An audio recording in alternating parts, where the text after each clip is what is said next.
જય શ્રી કૃષ્ણ, જય માતાજી. સ્વાગત છે તમારો વહેલી સવારમાં. લક્ષ્મીનું જો આપણે મિલ્કિંગ કરી લીધું છે અને આપણે બેન અહીંયા બેસી ગયા છે શાંતિથી.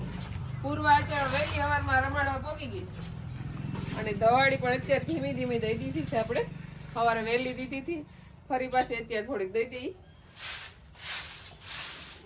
જો ઊભી કરી દીધી. જો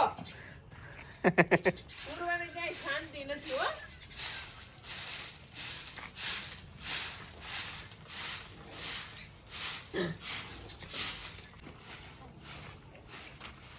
તું દઈ દે લક્ષ્મી. શિયાળાની શરૂઆત થઈ ગઈ છે, મકાઈના રોટલાની શરૂઆત થઈ ગઈ છે. ડેઈલી ગાયને રોટલી કે રોટલો દેવાનું કામ યશવીનું હોય ને યશવી છે ને પૂર્વાને રમકડું લઈ લીધું. દઈ દે પૂર્વા. કોણ લઈ ગયો? કોનું છે બાવ? હે તારું છે?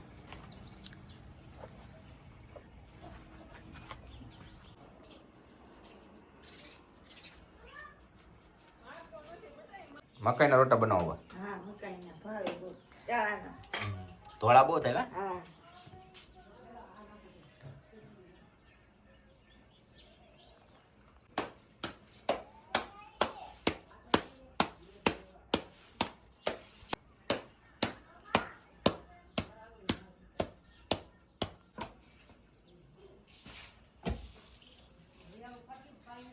અત્યારે જો ગાયોનું બધું કામ થઈ ગયું છે અને ગાયોને ઘાસચારો અપાઈ ગયો છે, વાહિંદા પાણી થઈ ગયા છે અને જયવંત આપણો જો સારો અડધું ખાધું ને અડધું નથી ખાધું.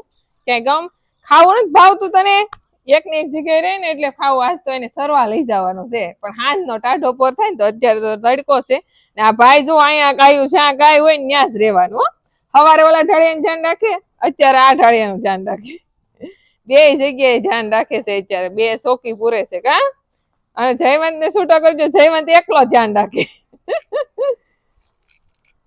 તો આપણી શિવાનીને જે કાંઈ આ લંપીના ફોડલા છતાં એ બધા જો હવે આવી રીતના બેહવા મળ્યા છે અને ઘણી બધી રાહત થઈ ગઈ છે. હવે ત્યાંથી બેહે છે, ઉઠે છે, ફેરવી લે છે, પાણી બધું પી લે છે, ખાઈ લઈને આમ પાવરમાં આવી ગયું ને એવું લાગે છે. આપણી હામું જોવે, માથું હલાવે, નકર તો આમ સમધારની ઘોડે રહેતી કા. હવે કવરાવાનું કામ શરૂ કરી દીધું છે શિવાનીએ. હવે જયારે હાવ રિકવર થાય ને કેદી સારું થઈ જાય ને કેદી દોડવા મળે ને એ મને હવે વાટ છે. કેદી મારી શિવાની દોડશે કા. લક્ષ્મીને આજ વૈયાણે 3 દિવસ પૂરા થઈ ગયા, એટલા માટે આપણે હળદર અને સિંધા નિમક વાળું દર વખતે આપણે ગાયોને પાણી નવરાવી છે એવા પાણી નવરાવી. આમ તો થોડોક ટાઢો પવન છે પણ ગરમ પાણી છે અને સિંધા નિમક ને હળદર છે એટલે વાંધો ન આવે. અને આને નવરાવીએ ને પછી જ એનું શરીર હળવું પડે, કારણ કે પગ ને બધું એને કળતર થતી હોય એટલે પગે છોડાઈ જાય, આવમાં પણ દુખાવો ન રહે અને ગાયને પણ ગમે. તો આ ખાલી પાણી નગર ગાયને અડતું હોય ને ઠેકડા મારે, પણ ગરમ પાણી ગાયને અડતું હોય ને એટલે બહુ ગમે. કેટલી શાંતિથી લક્ષ્મી ઊભી જવો. આપણે આમ ધવાડીનો તો શેક આપતા જ હોય, પણ જે ગરમ પાણી એથી એને ધમારીએ ને ત્યાર પછી જે એને શરીરમાં શેક લાગે ને એ બહુ જ ગમતું હોય. એટલા માટે આમ તો આડા દિવસે આપણે ગાયોને નવરાવી તો ધમારી કહેવાય, પણ આજના દિવસે આપણે વૈયાણા પછી જો ગાયને નવરાવી ગરમ પાણીથી તો એને ઝારી કહેવાય. ઝારવા મતલબ એટલે કે આપણે એને ગરમ પાણી ઔષધિ વાળા પાણીથી નવરાવી એટલે એના શરીરમાં ગરમ પાણીનો શેક પણ લાગે અને થોડો અમથો જે તાવ હોય, જેને અકળાઈ ગયા હોય પગ, એ બધું મટી પણ જાય, એટલે એને ઝારી કહેવાય.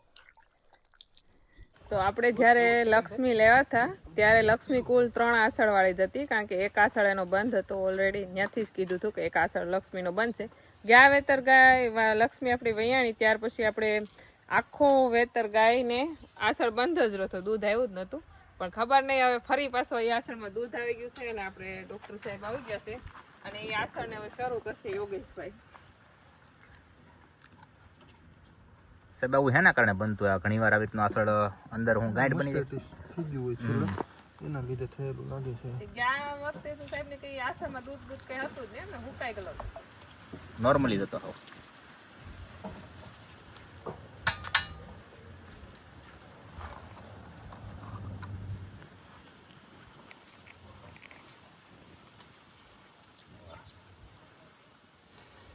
જે કઈ છે દૂધ જ હશે. દૂધ જ છે, ખીરું. કઈ વાસણમાં લેવું કે એઠું ના, હાલશે ના, એટલું આવે.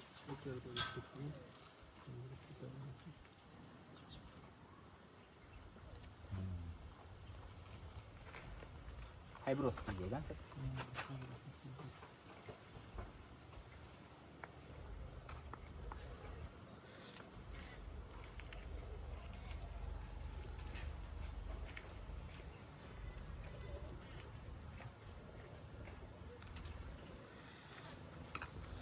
ને આપણે ઘરે ગમે ત્યારે ગાયોમાં ગમે એવી મુશ્કેલી હોય અથવા તો મુશ્કેલી ભરી ગાય લાવ્યા હોય ને તો આપણે ઉપરથી જ દોવું જોઈએ આમ તો હમણાં દોવાનું નથી આ તો પૂરી ત્રણ છે. થોડી તકલીફ છે ત્યાં દોડી મોટી છે એ મુશ્કેલીનો હાલ યોગેશભાઈ કાઢી દી આ બધી નહીં નીકળે આમાં એવું છે એ બધી આની દિવાલ હારે જોડાયેલી છે દિવાલ નહીં અંદર નાખી દઉં હા. દિવાલ હારે જોડાયેલી છે સારું થઈ જાય અને પછી ચડાવી મૂકવાની આને પછી અહીંથી દો ને તો હરખું દૂધ ન આવે એ ગાંઠ ઉપર ઉપરથી દૂધ આવે. એટલે આને ઉપરથી જ પછી પછી એ રહેતા રહેતા હરખું થઈ જાય કે નહીં? આવતા વેતરે હાવ કમ્પ્લીટ થઈ જાય હા.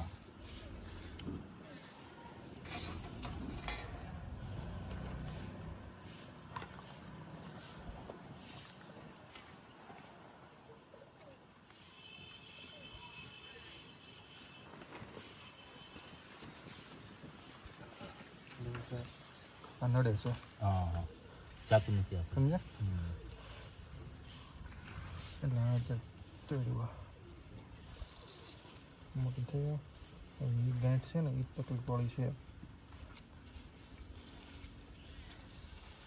બીજી વાર થવા કરે બરોબર. આ તો અણી વાળું છે ને એટલે આમને ભયું જાય છે આખે આખું